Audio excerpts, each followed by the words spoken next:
John McMullen joins the show every Monday through Friday at 4 o'clock here on the Boardwalk Honda Hotline on 97.3 ESPN. John covers the Eagles and the NFL for 97.3 ESPN.com. And he joins us now as another reunion for the Philadelphia Eagles. That's right, Vinny Curry is back with the Eagles. We'll get into that and more NFL conversation with John McMullen now. John, how have you enjoyed 4 days away from this platform? Did I enjoy it or did I not enjoy it? No, I always like talking about the NFL and the Eagles, so it's always a slight disappointment that you can't be on the air. So you're saying that your bracket is busted and you no longer care about the tournament? Now, you know what? I worked in a newsroom for years, and that destroyed my love of the NCAA tournament long before my current bracket was busted, but it certainly is. Yeah, everyone's is. It's okay. Yeah. There was only one perfect bracket on ESPN.com through before Saturday's action, and that one got busted too. So everyone's bracket is technically busted, so no one can tell you otherwise.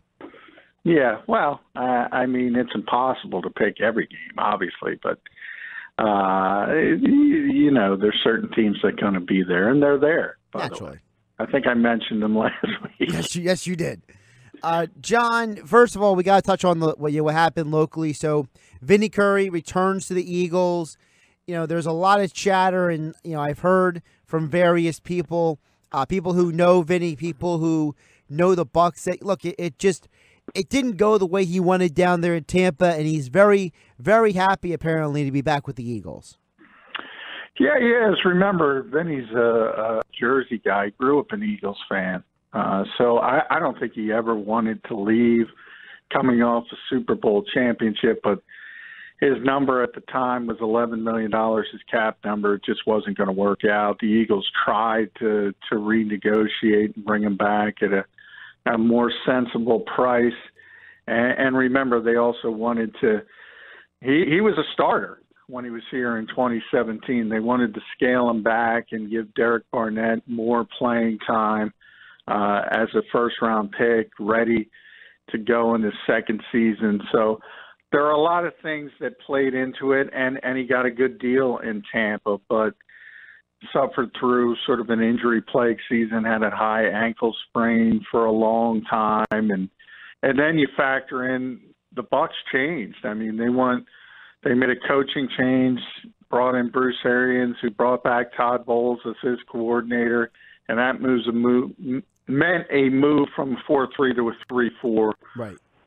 Which Vinny is not as cut out for, although he did play it here earlier in his career. So that's why Tampa moved on, and he's a veteran guy who knows the system. The Eagles are concerned if Chris Long may not come back, so it makes a lot of sense because they got him at a very, very favorable deal, especially when you consider his deal and what it was when he left here. Well, also, before we get to Chris Long, I do want to ask you further about Vinny because, you know, we always hear the term, you know, the grass is always green on the other side. And, you know, I know that, you know, your sources are better than mine, but I know someone who is close with Vinny. And I also was told by someone who covers the Bucs that, look, he didn't have as good of a relationship with people down there as he's had it with the Eagles. Part of it, obviously, because he was with the Eagles for so long, but also it just seems like, you know, people kind of viewed him as an outsider, and, you know, there's something to be said for, you know, someone being happy somewhere, and, you know, you have to think part of that had to do with him coming back, that he knows people who are still here, and he has so many good relationships here, relationships that he was never able to develop down there in Tampa. Yeah, no question. He was here for a long time. He's got a lot of friends in that locker room still, starting with Brandon Graham and Fletcher Cox, and guys who've been here for a long time. So that's definitely part of it. I mean, I don't think people factor in when we talk about athletes and moving. A lot of times they don't factor in real world stuff, you know, finding a place to live, getting settled. And Vinny was very comfortable here. It makes sense that he wasn't as comfortable. I mean, look at free agency this year. You had a real high-profile example of somebody, Anthony Barr, agreeing to a deal with the New York Jets and then sleeping on it and saying, you know what, I like Minnesota. I want to stay there. I like the people. I like the environment. And he took less money. And that's what happened here. Vinny had other offers from the New York Giants, Cincinnati Bengals that were for more money, and he felt more comfortable here. He's made enough money, so he's coming back. John, obviously a person who is impacted by Vinny coming back would be Chris Long. Chris Long and the Eagles, as you had reported, did push off that roster bonus to after the NFL draft. And I have to ask, John, how does this impact Chris Long, and what is the signing of Vinny Curry not just safe for Chris Long, but what the Eagles plan to do overall in 2019? Well, I don't think Vinny specifically has all that much to do with Chris Long. If Chris decides to come back, I think the bigger issue is Malik Jackson and where he fits in, because he's a really good interior pass rusher. So all of a sudden, if you figure the NASCAR package, the nickel rush, where Chris Long would typically be involved in, if Malik Jackson stays in, obviously Fletcher Cox is going to be on the field. That means Brandon Grant stays at left end. That means Derek Barnett is at right end, and there's no room for Chris Long. So I think Vinny is just part of the rotation now. And if you go back to the Super Bowl season where he was the starter and Derek was a rookie and came in the nickel package, I think it's a similar situation, but Vinny just getting less snaps. So he'll be in the rotation. If Chris returns, you'll still have that four-man rotation. But the key for Chris Long is the role. And he wants to be out there on third downs. And I think whether he is or not has more to do with Malik Jackson than Vinny Curry. John, every time we talk, I feel like the Eagles keep getting older. And I know you've touched on this, before, but what are your thoughts on the age factor with, bringing in these different players and potentially keeping certain players? Are you a fan or indifferent? Doesn't matter? Well, no, I think it matters. I think you're right. They are a much older team, and they continue to get older, and this is sort of what they've done since they've become a significant contender. And 1 year it worked. I think if you go back to 2017 and you think about signings like Chris Long and Patrick Robinson and LeGarrette Blount, they all figured in perfectly. And then you go to last year, and Corey Graham you can add to that mix in 2017. Last year, though, some of the older guys, Corey Graham had injury problems. Haloti Ngata had injury problems. And then some of the guys who are just old that are key parts of the team, like Jason Peters, had an injury-plagued season. So it matters, but I think you have to realize there are different sort of phases of roster building. And when you are a contender, and the Eagles are, and they still are, you should go all in. And that means veteran players. And that it's not sort of, if you look at Vinny Curry, we just discussed. Look, if Josh Sweat has a great offseason, a great August, a great training camp, and he earns playing time, you can still play Josh Sweat and move on. If Trey Sullivan has a great summer, you could still play him over Andrew Sendejo, another older player they signed. If Mac Hollins sort of rescues his career and Deshaun Jackson plummets, you could still play Mac Hollins. But the last thing you want to do as a contender is hand young, unproven players jobs. That's right. That's not going to work. So I don't have any problem with the Eagles going about it the way they're going about it while they're a contender. If this were a 6-10 team, I would have a big problem with it, but it's not. So those are the different phases of roster building. The window's open. that's when you bring in veteran players.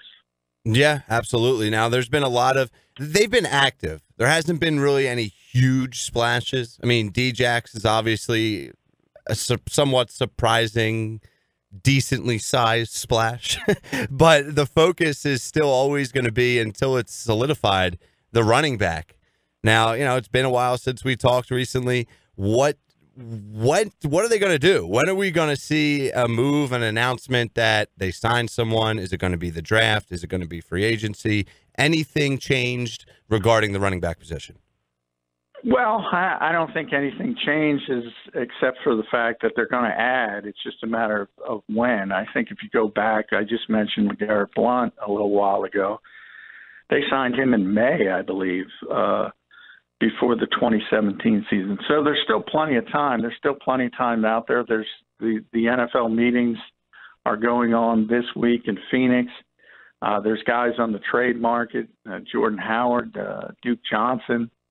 The draft is still there, and I'm sure they're going to add a body or two in the draft as well.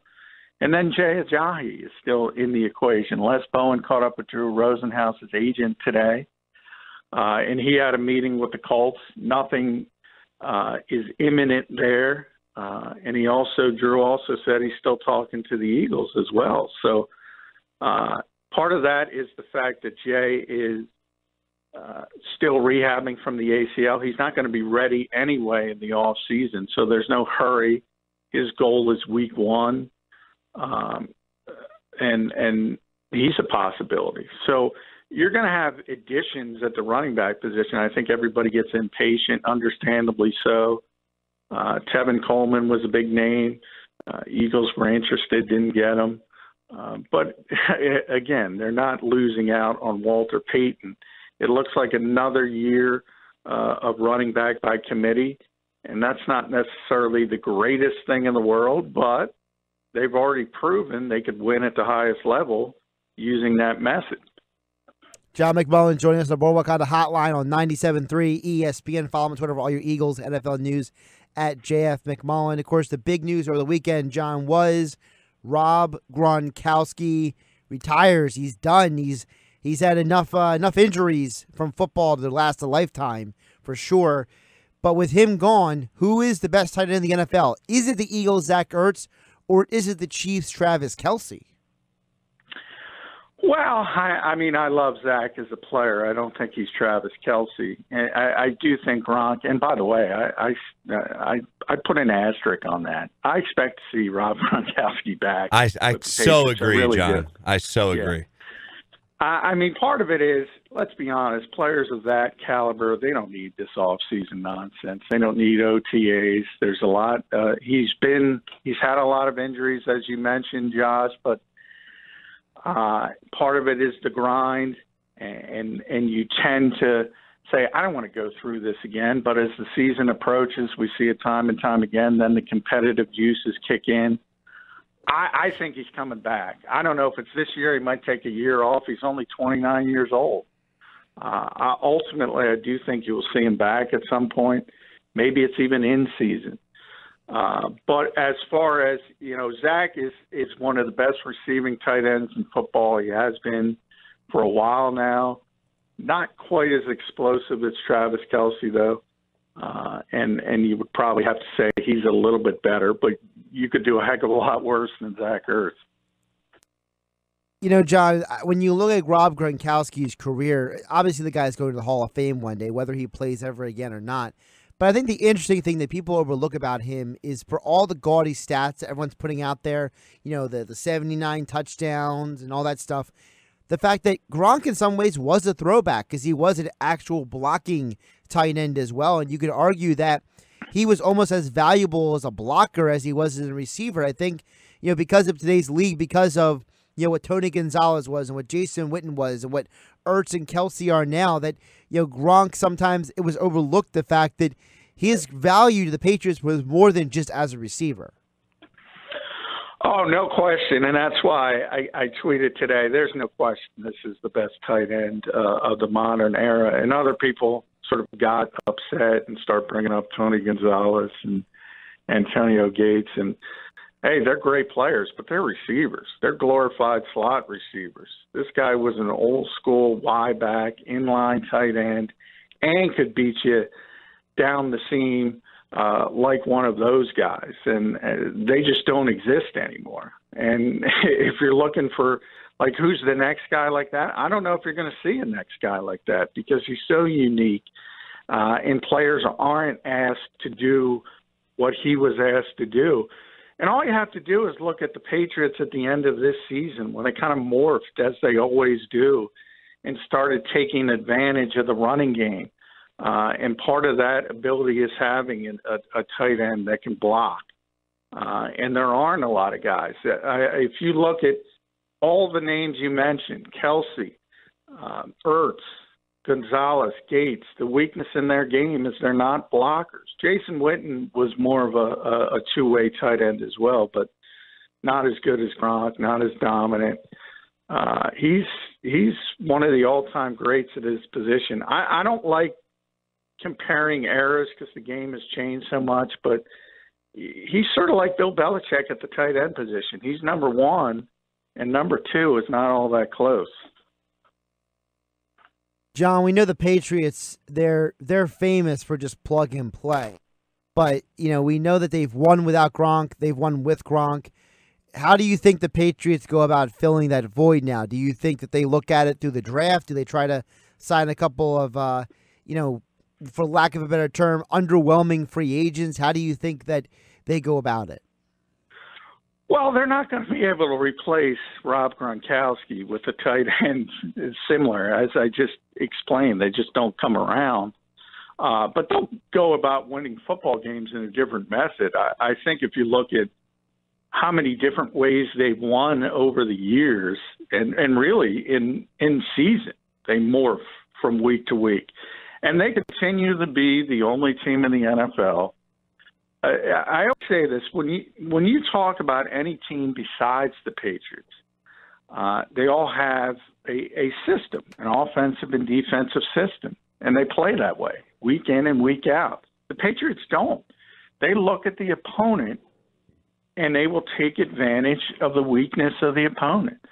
So they might run the football. They might throw the football. They might bring in more outside receivers. If you think about the way they used to play, when Gronk was there with Aaron Hernandez, they were a two tight end offense. Sony Michel late last season, run first with a fullback. They do all different things depending on what they're facing, and it's pretty impressive. So as long as they have Bill Belichick and Tom Brady, they're going to be pretty successful. Well, one thing that is going to be different for 2019, John, is the Super Bowl champion and the Super Bowl loser will not play in any form on Thursday Night Oprah this year. For the NFL's 100th season, they will have Bears-Packers on the opener, which is arguably the most famous NFL rivalry and the oldest as well. The Patriots will open it instead on Sunday Night Football. Any qualms with that, John? No, in fact, that's kind of been known for a few months. It had been out there that the league was going to use their oldest rivalry, as you mentioned, which is Bears-Packers, to start the 100th season. It was just confirmed today. So, no, I think it makes a lot of sense. That is the oldest, most storied rivalry in the NFL, and it's the 100th season. So, little break from tradition and not having the Super Bowl winner on Thursday night. But that tradition isn't nearly as old as Bears-Packers. So I think Green Bay at Chicago for the 100th season kickoff makes a lot of sense. Follow him on Twitter at JF McMullen on Twitter for all your Eagles and NFL news. As the NFL never stops, it never sleeps, and John McMullen is on top of all of it. Check out all of his work as well at 973ESPN.com and on the 97.3 ESPN mobile app. John, we'll catch you tomorrow. All right, thanks, guys.